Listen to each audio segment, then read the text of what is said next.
नमस्कार प्यारे साथियों, पुनः स्वागत है आप सभी का अपने YouTube चैनल यूके टीचिंग परीक्षा पर। जुड़ जाइए एक सकारात्मक ऊर्जा के साथ, कॉपी कलम उठा लीजिए और मेरे साथ आपको नोट्स बनाते हुए चलना है। आगामी उत्तराखंड सहायक अध्यापक की दृष्टि से महत्वपूर्ण, पेपर फर्स्ट की दृष्टि से महत्वपूर्ण श्रृंखलाएँ चल रही हैं, जिसमें हमने क्या भारत में जो शिक्षा संबंधी समस्याएँ थी उनके बारे में और शिक्षा संबंधी जो प्रमुख आयोग, जो नीतियाँ आई उनके बारे में परिचर्चा की।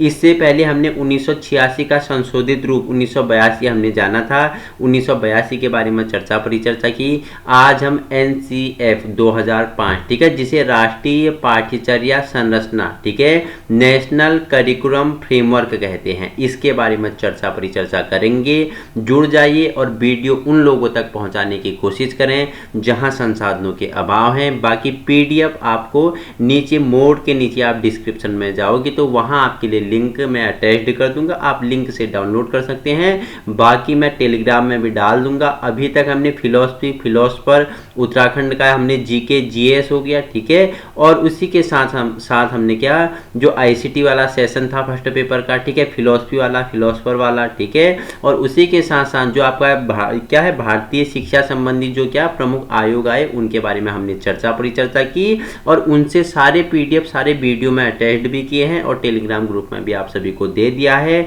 आज ही अपने YouTube चैनल यूके टीचिंग परीक्षा में जुड़ जाइए और उन मित्रों तक पहुंचाने की कोशिश करें जो क्या एक सहायक अध्यापक बनना चाहते हैं, ठीक है। सहायक अध्यापक बनाना हमारा कार्य है, बस आपका संघर्ष, मेहनत, लगन, इच्छा शक्ति, दृढ़ आपका होगा, मार्गदर्शन आपका अपने YouTube चैनल यूके टीचिंग परीक्षा का होगा। तो आइए अधिक समय व्यर्थ न करते हुए परिचर्चा करते हैं NCF 2005 के बारे में, ठीक है। तो पहले इसका इंट्रोडक्शन जान लेते हैं। यह विद्यालय शिक्षा पर अब तक का नवीनतम राष्ट्रीय दस्तावेज है जिसे राष्ट्रीय स्तर के शिक्षाविदों, वैज्ञानिकों, विषय विशेषज्ञों व अध्यापकों ने मिलकर तैयार किया, ठीक है। ये क्या बोल रहा है कि शिक्षा का अब तक सबसे नया राष्ट्रीय दस्तावेज है जिसको क्या विभिन्न शिक्षाविदों ने, वैज्ञानिकों ने, ठीक है, विशेषज्ञों ने व अध्यापकों ने मिलकर तैयार किया और भारत सरकार ने, ठीक है, MHRD, ठीक है, क्या होता है MHRD का फुल फॉर्म बताएंगे आप मुझे, ठीक है। अगर आपको ना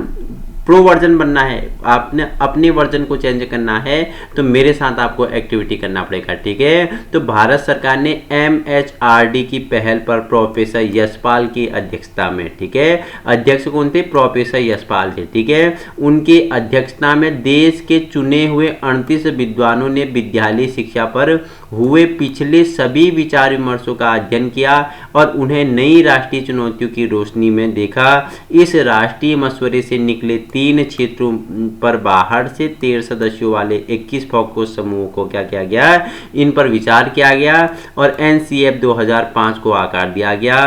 प्रोफेसर JP नायक ने समानता, गुणवत्ता और परिणाम को भारतीय शिक्षा को क्या कहा? दुर्गाहय कहा, दुर्गाहय त्रिकोण कहा, ठीक है। आपसे पूछ लेगा कि किसने भारतीय शिक्षा को दुर्गाहय त्रिकोण कहा, तो किसने कहा? प्रोफेसर JP नायक ने कहा था। समानता, गुणवत्ता व परिणाम को भारतीय, ठीक है, समानता को, गुणवत्ता को, परिणाम, इन 3 शब्दों को भारतीय शिक्षा का क्या दुर्गाहय त्रिकोण किसने कहा? प्रोफेसर JP नायक ने कहा।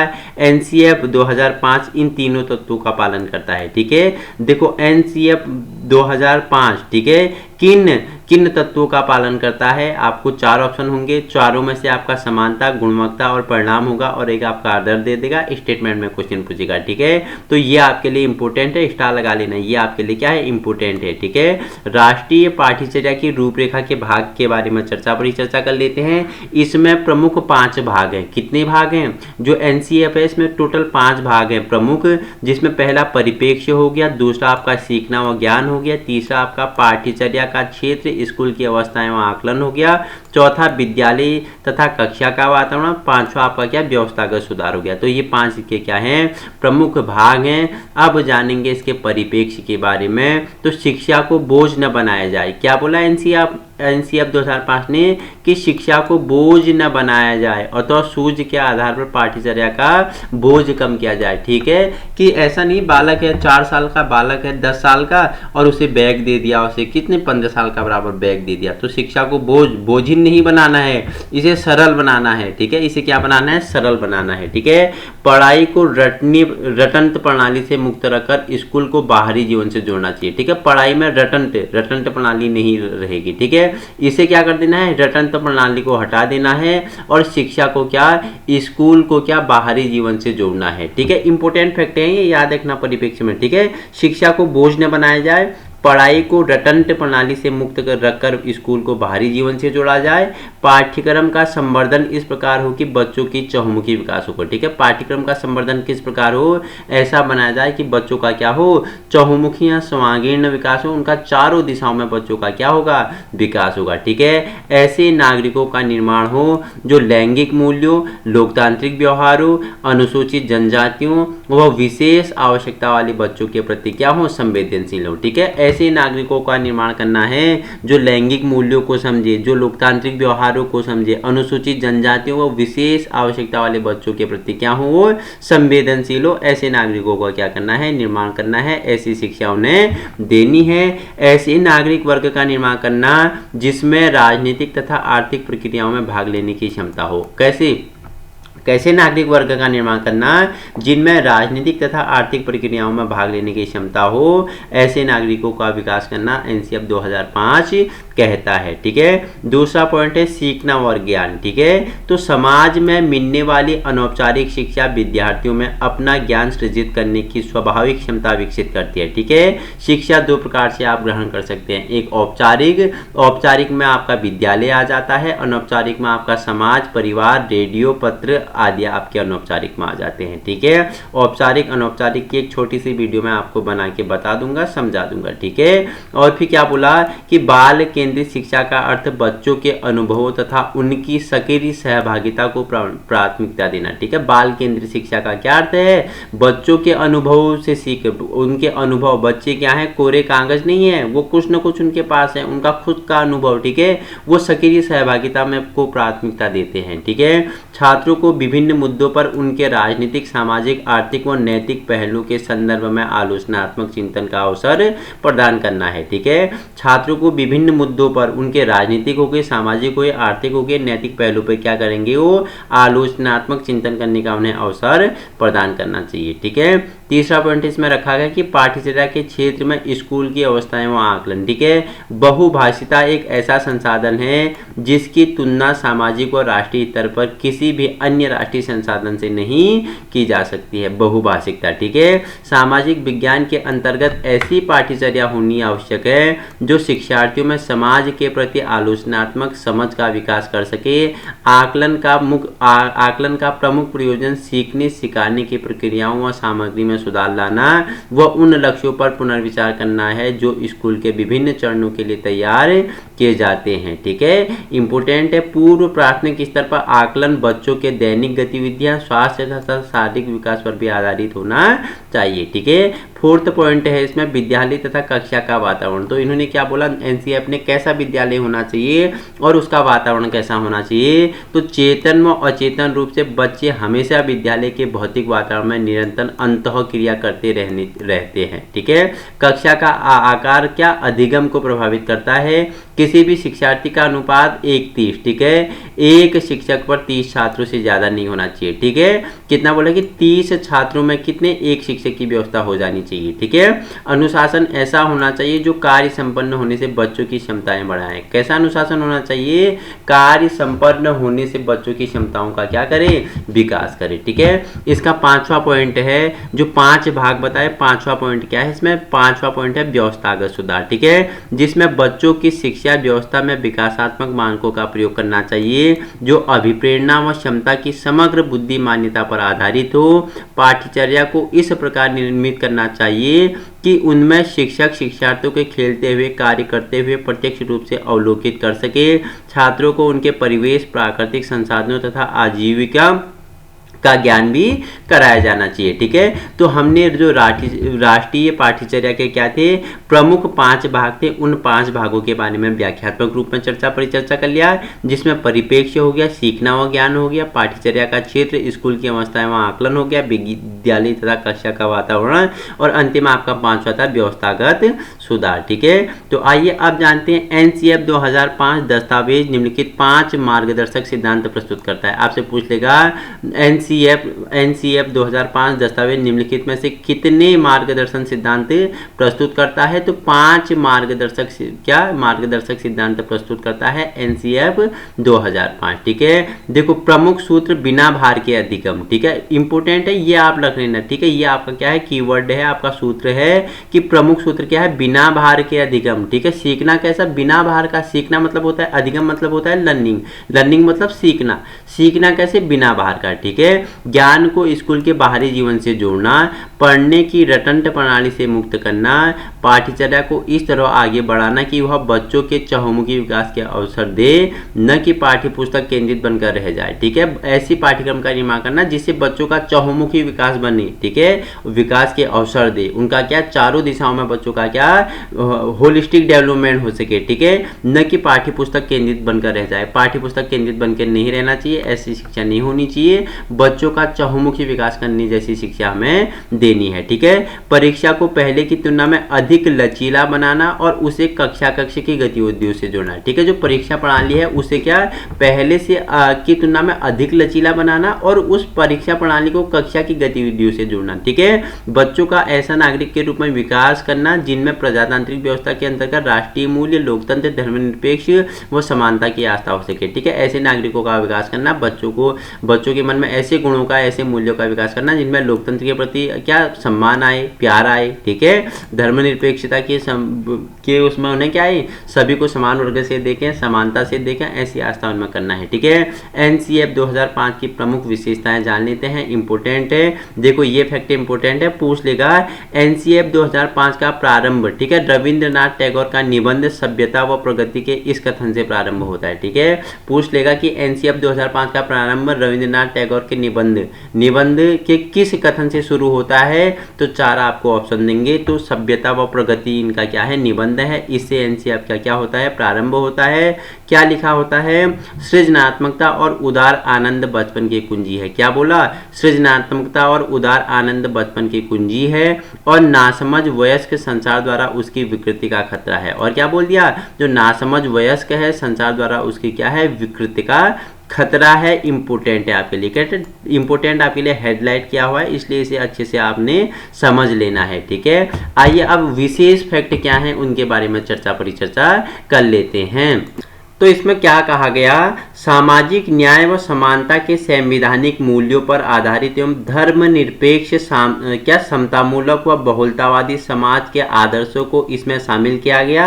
यह विचार व कर्म की स्वतंत्रता, दूसरों के प्रति संवेदनशीलता, लचीलापन, रचनात्मकता, लोकतांत्रिक, सभी वंचित व असमर्थ बच्चों के लिए समावेशी शिक्षा की अवधारणा पर बल देता है। ठीक है, इंपोर्टेंट है। ठीक है, क्या बोल रहा है कि ये एनसीएफ 2005 धर्मनिरपेक्ष, ठीक है, समतामूलक हो गया, बहुलतावादी हो गया। ठीक है, और इसके जो आदर्श हैं, ठीक है, स्वतंत्रता, दूसरों के प्रति संवेदनशीलता, लचीलापन हो गया, रचनात्मकता हो गया, लोकतांत्रिकता हो गया। ठीक है, और सभी असमर्थ बच्चों के लिए समावेशी मतलब सभी के लिए शिक्षा की अवधारणा का क्या देता है, ये बल देता है। फ्रेमवर्क में कक्षा 1 से 12 तक कब, क्या, क्यों और कैसे पढ़ाना, इसकी पूरी रूपरेखा प्रस्तुत की गई। ठीक है, फ्रेमवर्क में क्या, कब, क्यों, कैसे पढ़ाना, इसकी पूरी रूपरेखा तैयार की गई थी। आपसे पूछ लेगा कि कौन सी शिक्षा नीति में 1 से 12 तक कब, क्या, क्यों और कैसे पढ़ाना, इसकी पूरी रूपरेखा प्रस्तुत की गई थी,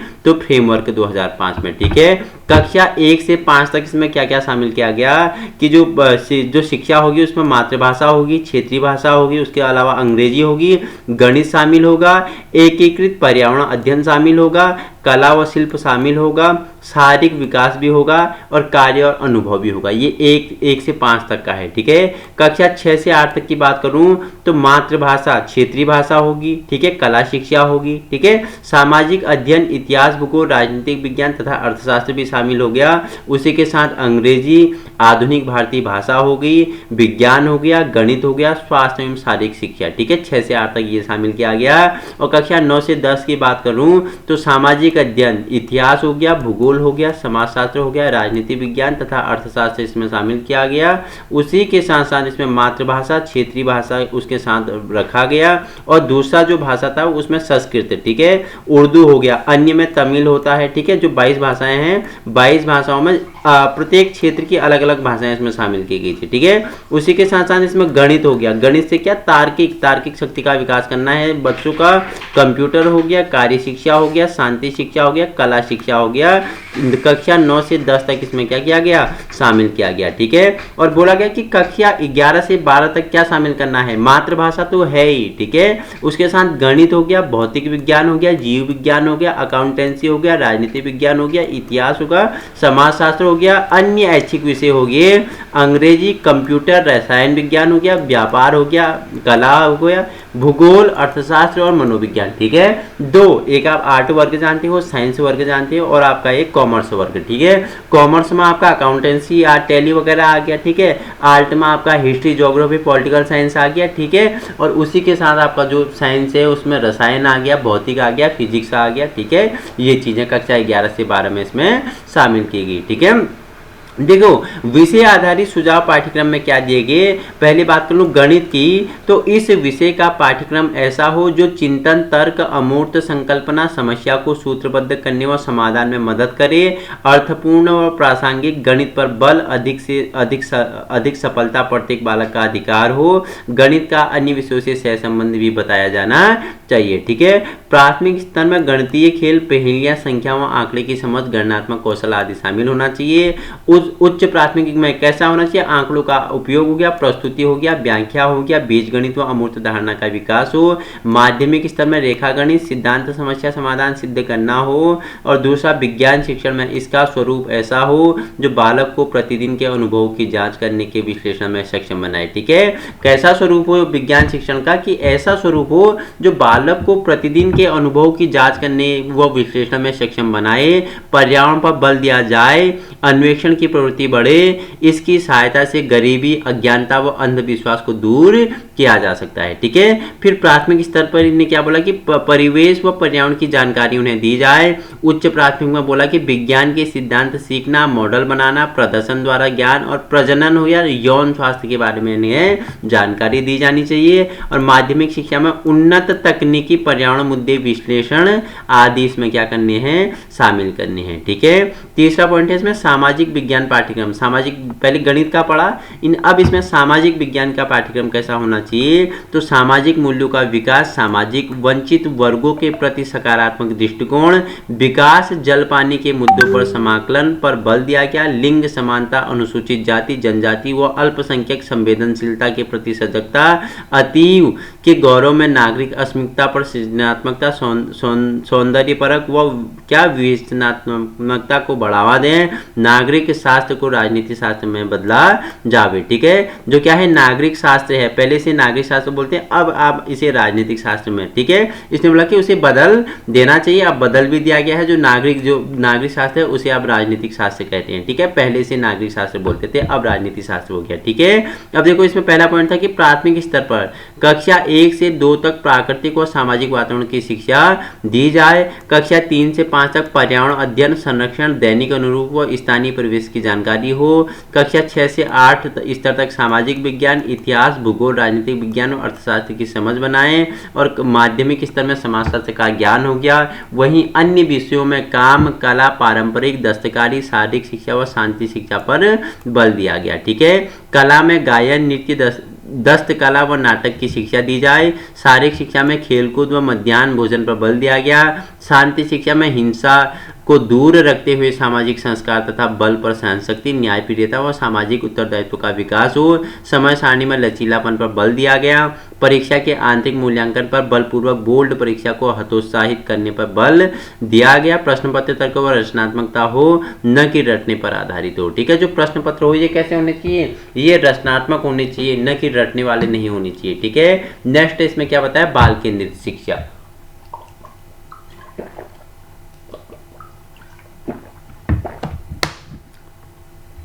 तो बाल केंद्रित शिक्षा में क्या बताया, बालक के अनुभव और सक्रिय सहभागिता को महत्व देना। ठीक है, शारीरिक विकास की पहली शर्त सभी प्रकार के स्वतंत्र खेलों, औपचारिक व अनौपचारिक खेलों पर बल दिया गया। सार्थक अधिगम की बात करूं तो अधिगम एक रटने की प्रक्रिया न होकर उत्पादक व रचनात्मक प्रक्रिया है। ठीक है, अधिगम क्या है, एक रटने की प्रक्रिया न बनाया जाए से ये क्या है, उत्पादक व रचनात्मक प्रक्रिया है। ठीक है, ये आपके लिए क्या है, इंपॉर्टेंट है। वहीं सीखने में अंतः क्रिया पर बल, गति विधि आधारित शिक्षण पर बल, खेल में पढ़ाई पर बल दिया गया। बहुभाषिक कक्षा शिक्षण पर बल दिया गया, मातृभाषा पर बल दिया गया। और विदेशी भाषा हो गया, भाषा के शिक्षण की वकालत होगी, भाषा कौशल में बोलना हो गया, सुनना हो गया, पढ़ना हो गया, लिखना हो गया। ठीक है, इन पर बल दिया गया।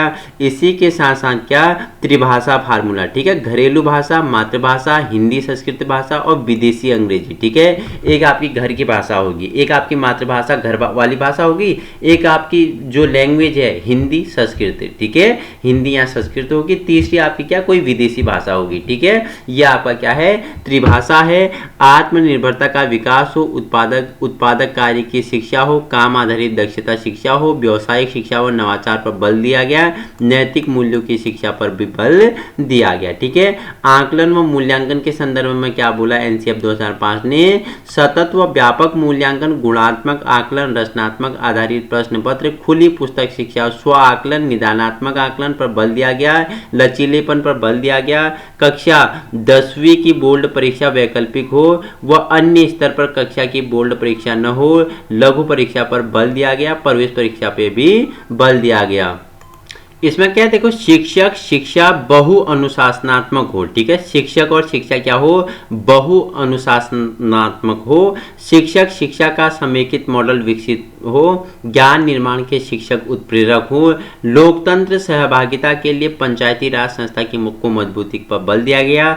समान स्कूल व्यवस्था विकसित हो। ज्ञान की प्रक्रिया के समुदाय के लोगों की साझेदारी हो। शिक्षा में क्या, दो तरफ से संवाद हो, एक छात्र से एक शिक्षक से। ठीक है, विकेंद्रीकृत योजना पर बल दिया गया। सीखने के लिए सीखना। ठीक है, सीखने के लिए सीखना, जो सीखा है उसे छोड़ने की ओर दोबारा सीखने की तत्परता। नई परिस्थितियों के प्रति लचीले व रचनात्मक तरीके से प्रतिक्रिया व्यक्त करने की महत्वपूर्ण प्रक्रिया पर जोर डालने की आवश्यकता है। शिक्षक की भूमिका क्या, सुगमकर्ता। ठीक है, सुगमकर्ता के रूप में होगी, जो सूचना को अर्थ में बदलने की प्रक्रिया सहायक की भूमिका निभाए। एनसीएफ 2005 का प्रमुख लक्ष्य क्या था, आत्मज्ञान का निर्माण करना था। इसका प्रमुख लक्ष्य क्या था, आत्मज्ञान का निर्माण करना था। ठीक है, आइए फिर कुछ महत्वपूर्ण तथ्यों के बारे में जानते हैं। एनसीएफ 2005 के अनुसार शिक्षा का उद्देश्य बालक जीवन का अर्थ समझ सके। ठीक है, 2005 ने क्या बोला कि शिक्षा का कैसा उद्देश्य होना चाहिए, बालक जीवन के अर्थ को समझ सके। मूल्य जो शांति, मानवता व सांस्कृतिक विविधता वाले समाज के को सहिष्णुता में बढ़ावे दे सके। बच्चे ज्ञान के ग्रहणकर्ता मात्र हैं, पाठ्यपुस्तक के परीक्षा का आधार इस धारणा को बदलना है। यांत्रिक सीखना बच्चों का सुख छीन लेता है। यांत्रिक सीखना क्या कर लेता है, बच्चों का सुख छीन लेता है। कौन सी शिक्षा नीति में कहा गया, तो एनसीएफ 2005 में। ठीक है, देखो राष्ट्रीय शिक्षा नीति 1986 राष्ट्रीय शिक्षा क्रम के एक सामान्य केंद्र की बात करती है, जिसमें लचीलापन होगा, जिसे स्थानीय पर्यावरण व परिवेश के अनुसार ढाला जा सकेगा। इसकी बात एनसीएफ 2005 भी करता है। एनसीएफ 2005 सार्वभौमिक प्रारंभिक शिक्षा पर बल देता है।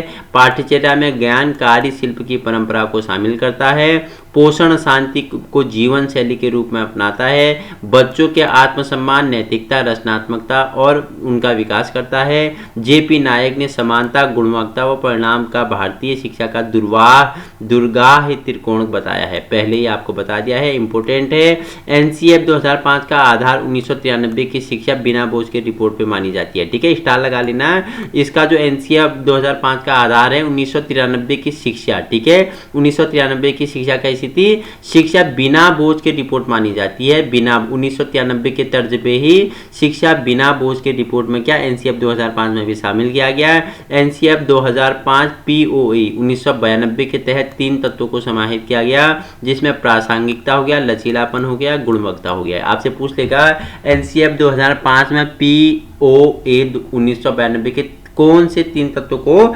समाहित करता है? तो प्रासंगिकता हो गया, लचीलापन व गुणवत्ता को। ठीक है, यह समतामूलक, धर्मनिरपेक्ष व बहुलतावादी समाज के निर्माण के लिए अनुसार शिक्षा की बात करता है। विभिन्न विषयों के मध्य की दूरियां, दीवारों को कम किया जावे, बच्चे का समग्र ज्ञान मिल सके, वह विषयों में दूसरी सामग्री की बहुलता जिसमें स्थानीय ज्ञान व पारस्परिक कौशल शामिल हो, घर, समाज और विद्यालय को आपस में जोड़ें। ठीक है, काम, कला, परंपरागत दस्तकारियां, स्वास्थ्य, शारीरिक शिक्षा व शांति शिक्षा पर समावेशन हो, शिक्षण में अंतः क्रियात्मक तकनीक पर बल दिया जाए, लचीली स्कूली कैलेंडर व समय सारणी जिसमें आवश्यकता अनुसार भ्रमण गतिविधि भी शामिल हो, पंचायत राज व्यवस्था के सुदृढ़ करने पर इन्होंने बल दिया था। पूरे देश के स्कूली पाठ्यक्रम में सर्वमान्य तत्व हो, सामान्य केंद्र की बात की गई। इसमें भारतीय स्वतंत्रता आंदोलन, इतिहास, संवैधानिक जिम्मेदारी, राष्ट्रीय अस्मिता तत्व, राष्ट्रीय मूल्य,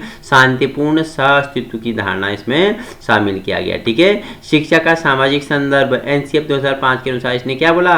ज्ञान की अवधारणा को विस्तृत करना, ज्ञान व अनुभव के नए क्षेत्र शामिल, समावेशी दृष्टिकोण हो गया, आत्मविश्वास व आलोचनात्मक जागरूकता हो गया, समुदाय की भागीदारी में पाठ्यचर्या का निर्णय किया जाएगा। शिक्षा के उद्देश्य क्या होने चाहिए? लोकतंत्र, समानता, न्याय, स्वतंत्रता, परोपकार, धर्मनिरपेक्ष व मानवीय अधिकारों के प्रति आदर व प्रतिबद्धता। ये ऐसे क्या होने चाहिए? एनसीएफ 2005 के शिक्षा के उद्देश्य से सीखने के लिए सीखना, सीखने के लिए सीखना, तत्परता, रचनात्मकता व काम की शिक्षा का विकास हो, रचनात्मकता, सौंदर्य कला का भी विकास हो। ठीक है, गुणवत्ता के आयाम में क्या शामिल था? इसमें जीवन के सभी आयामों की चर्चा की गई, सामाजिक न्याय, शांति, पर्यावरण संरक्षण शिक्षा, वर्तमान चुनौतियों के संदर्भ में शिक्षा की बात कही गई और 5 मार्गदर्शन सिद्धांतों की बात कही गई थी, जिनके बारे में हमने पहले 5 के बारे में परिचर्चा की थी व्याख्यात्मक रूप में। ठीक है, सीखना व ज्ञान, एनसीएफ 2005 क्या बोलता है? बालक सक्रिय है, वह स्वयं जाने व सीखे, वह नई चीजों को आजमाए, जोड़ तोड़ कर गलतियां करे, वह स्वयं उनको सुधार सीखना सक्रिय व सामाजिक गतिविधि है। ठीक है, बालक क्या करे? सक्रिय है, स्वयं ज्ञान का निर्माण करेगा, स्वयं नई चीजों को क्या करेगा? आजमाएगा, जोड़ेगा, तोड़ेगा, गलतियां करेगा और उनसे उनको सुधारेगा, समस्या का समाधान करेगा और अपना क्या करेगा? उचित विकास करेगा। ठीक है, बाल केंद्रित शिक्षा शास्त्र का अर्थ, बच्चों के अनुभव, उनके स्वरों व सक्रिय सहभागिता को प्राथमिकता देना, बालक स्वयं करे, सवाल पूछे, जांच करे, अनुभव को स्कूली ज्ञान से जोड़े, ये सब इसमें क्या किया गया? शामिल किया गया। ठीक है, संज्ञान का अर्थ की बात करें तो कर्म व भाषा के माध्यम से स्वयं व दुनिया को समझना है। ठीक है, संज्ञान का अर्थ क्या है? कर्म व भाषा के माध्यम से स्वयं व दुनिया को समझना है। सार्थक अधिगम की बात करें तो रटना न होकर ठोस वस्तु व मानसिक संकेतों को प्रस्तुत करने व उनमें बदलाव लाने की उत्पादक प्रक्रिया, भाषा में, विचार में परस्पर प्रगाढ़ संबंध है। ठीक है, कुठारी आयोग के समान स्कूली व्यवस्था का समर्थन किया। बालक स्वभाव से ही सीखने की क्षमता, सीखने के अर्थ निकालना, अमूर्त सोच, विवेचना व कार्य में महत्वपूर्ण है। क्या बोल रहे हैं? बालक जन्म से ही, ठीक है, स्वभाव से ही, जन्म से ही क्या करता है? सीखने की क्षमता, सीखने के अर्थ निकालना, अमूर्त सोच, विवेचना आदि क्या करता है? कार्य वो अपने समझ के द्वारा, अपने विकास के द्वारा क्या कर सकता है? उन्हें सॉल्व कर सकता है। ठीक है, तो आइए सीखने में निर्माणवाद की अवधारणा पर बल दिया गया। इन्होंने क्या कहा? सीखने की जो अवधारणा है उसमें क्या? निर्माणवाद पर बल दिया गया। विद्यार्थी व्यक्तिगत व सामाजिक रूप से ज्ञान का निर्माण करता है। अध्यापकों को ऐसे बालकों को प्रश्न पूछने की अनुमति जिनसे वे स्कूल में क्या सिखाई गई बातों को बाहरी दुनिया से जोड़ सके। ठीक है, जो स्कूल में सिखाई गई बातें उन्हें बाहरी दुनिया से जोड़ सके, ऐसी शिक्षा उन्हें देनी है। चतुर अनुमान को प्रोत्साहन, प्रश्नों के उत्तर एक समान देने के लिए ही बच्चों को बन न दें, उनके उत्तरों को पाठ्यपुस्तक तक सीमित न करें। ठीक है, वहीं सीखने के अंतःक्रिया का महत्व है। यह वातावरण, वस्तु और लोगों के कार्य व भाषा दोनों के माध्यम से होता है। सीखने की गतिविधि आधारित अधिगम हो, बालक स्वयं करे, प्रयोग करे, पर निर्माण करे, सीखे हुए ज्ञान को करके देखे। बालक क्या है? स्वयं ज्ञान का निर्माता है। ठीक है, स्वयं क्या करेगा? प्रयोग करेगा, निर्माण करेगा, जोड़ तोड़ के देखेगा, जोड़ मरोड़ के देखेगा और ज्ञान का क्या करेगा? सीखे हुए ज्ञान को करके देखे। ठीक है, इसने पाठ्यचर्या के बारे में क्या कहा एनसीएफ 2005 ने, इसने बोला कि ऐसे हो जो क्या बोले अनुभव उपलब्ध कराए। पाठ्यचर्या कैसे हो, अनुभव उपलब्ध कराए, विवेक की क्षमता बढ़े, विभिन्न विषयों के माध्यम से दुनिया को समझने का मौका मिले, सौंदर्य बोध का विकास, दूसरों के प्रति संवेदनशीलता बढ़े, ज्ञान को संगठित रूप से प्रस्तुत करे, आत्मनिर्भरता व काम की शिक्षा दे। ठीक है, एनसीएफ 2005 में बालक की बुनियादी क्षमता में भाषा संबंध बनाना व कायम रखना, कार्य व क्रिया संबंधी क्षमता, शारीरिक समन्वय कौशल बताई गई है। पाठ्यचर्या में इन्होंने क्या बताया कि व्यवहारिक ज्ञान, कला, काष्ठ कला, शिल्प, मिट्टी के बर्तन, शिल्पकला, दृश्य कला, मौखिक परंपरा को पाठ्यचर्या का हिस्सा बनाया जाए, स्थानीय ज्ञान व रिवाजों को स्कूली ज्ञान से जोड़ा जाए, स्थानीय परिवेश, भौतिक, प्राकृतिक, सामाजिक व सांस्कृतिक को शामिल किया जाए, बच्चों को इससे प्रेरित किया जाए। ठीक है, पूर्व प्राथमिक स्तर से प्राथमिक स्तर पर पाठ्यचर्या की सभी गतिविधियों में भाषा व गणित का महत्वपूर्ण स्थान है। कल्पनाशीलता व प्रश्न करने की प्रवृत्ति पर बल दिया गया। सामाजिक यथार्थ और परिवेश के आलोचना की दृष्टि का विकास किया गया। तो ठीक है, जितने भी ये महत्वपूर्ण फैक्ट है एनसीएफ 2005 के, उन सभी के बारे में आज हम परिचर्चा करेंगे, जो आपके लिए इम्पोर्टेंट होगा उन सभी के बारे में। ठीक है, वहीं इसने क्या बोला कि प्राथमिक स्तर पर हिंदी के साथ स्थानीय भाषा व भारतीय भाषाओं का मिलाप उपयोगी होगा। वो माध्यमिक कक्षाओं में किसी भी विदेशी भाषा का भी उसे भी हमें क्या करना है, संलग्न करना है। और आरंभिक वर्षों में भाषा के 3 कौशल बोलना, सुनना और पढ़ने के अभ्यास पर जोर देना चाहिए। बाद में लेखन कौशल को इसमें शामिल करना चाहिए। क्या बोला कि आरंभिक वर्षों में भाषा के 3 कौशल बोलना, सुनना और पढ़ना, इन पे क्या देना चाहिए, जोर देना चाहिए। बाद में लेखन कौशल को भी क्या करना चाहिए, उसको भी शामिल कर देना चाहिए। ठीक है, उसी के साथ साथ कंप्यूटरिंग टेक्नोलॉजी को भी क्या किया गया, शिक्षा के साथ जोड़ा गया। और बोला गया कि शिक्षण के दिनों में कोई समझौता नहीं किया जाना चाहिए और 200 दिन तक एक सत्र में शिक्षण कार्य किया जाना चाहिए। ठीक है, इंपॉर्टेंट है, 200 दिन तक क्या, एक सत्र में शिक्षण कार्य। ठीक है, एक सत्र में कितना शिक्षण कार्य, 200 दिन तक किया जाना चाहिए। पूछ लेगा एनसीएफ 2005 में एक सत्र में शिक्षण कार्य कितना किया जाना चाहिए, तो 200 दिन किया जाना चाहिए। आपके लिए इंपॉर्टेंट है। शिक्षा बिना बोझ की रिपोर्ट, इसके बारे में हमने पहले भी परिचर्चा की है, थोड़ी और जान लेते हैं। देखो, शिक्षा बिना बोझ के रिपोर्ट 1993 भार विहीन पाठ्यक्रम की रिपोर्ट में इस विषय के जरिए बच्चों में सामाजिक दशाओं की समझ और उनके विश्लेषण की योग्यता पैदा करने की सिफारिश की गई है। तथ्यों को रटना बंद करने को कहा गया। 10वीं और 12वीं के अंत में होने वाली परीक्षा की विधि बदलने का सुझाव दिया गया। 10वीं और 12वीं परीक्षा ऐच्छिक हो। मूल्यांकन के बहुविध रूप होने चाहिए। परीक्षा हॉल में कागज कलम से ली गई परीक्षा की पर्याप्त नहीं है। मूल्यांकन परीक्षा व्यवस्था ऐसी भी हो कि वह बच्चों को क्या स्वलिखित जांच के लिए हटकर व्याख्या, विश्लेषण और समस्या समाधान जैसे उच्चतर क्षमताओं की जांच कर सके। देखो, लिखने तक ही सीमित नहीं होनी चाहिए परीक्षा। ठीक है, ऐसी भी चीजें उसमें शामिल करनी है जिससे बच्चे का क्या हो, बच्चे क्या करे, स्वलिखित जांच करे और उससे हटकर व्याख्या करे, विश्लेषण करे, समस्या समाधान करे और उच्च क्षमताओं का उसमें क्या हो, विकास हो सके। ठीक है, विद्यार्थियों को अधिकतम क्या, अपनी अभिरुचि के अनुसार विषयों के विकल्प चुनने की स्वतंत्रता होनी चाहिए। ठीक है, बालक क्या करेगा, अपनी अभिरुचि, अपनी इच्छा के अनुसार विषय चुनेगा। ठीक है, उस पर विषय थोपा नहीं जाना चाहिए। जिसमें उसे इंटरेस्ट होगा उसे वह चुनने की क्या पूर्ण स्वतंत्रता मिलनी चाहिए। खुली पुस्तक परीक्षा का सुझाव दिया गया। सतत व्यापक मूल्यांकन पे बल दिया गया।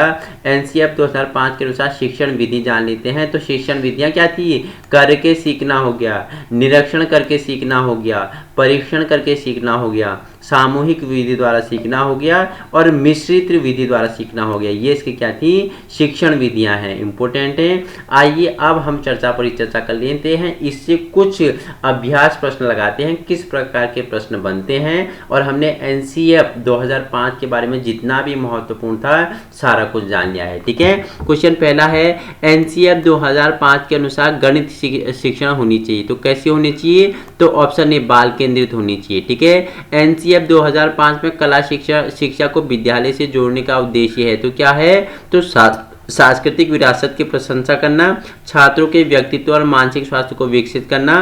तो दोनों ऑप्शन आपके, ऑप्शन ए और बी आपके क्या हैं, राइट आंसर है। एनसीएफ 2005 ने शिक्षा को विद्यालय से जोड़ने का उद्देश्य क्या कहा कि उनमें सांस्कृतिक विरासत की प्रशंसा करना है, छात्रों के व्यक्तित्व और मानसिक स्वास्थ्य को विकसित करना है। ठीक है, क्वेश्चन थर्ड है राष्ट्रीय पाठ्यचर्या की रूपरेखा 2005 में बातचीत की गई।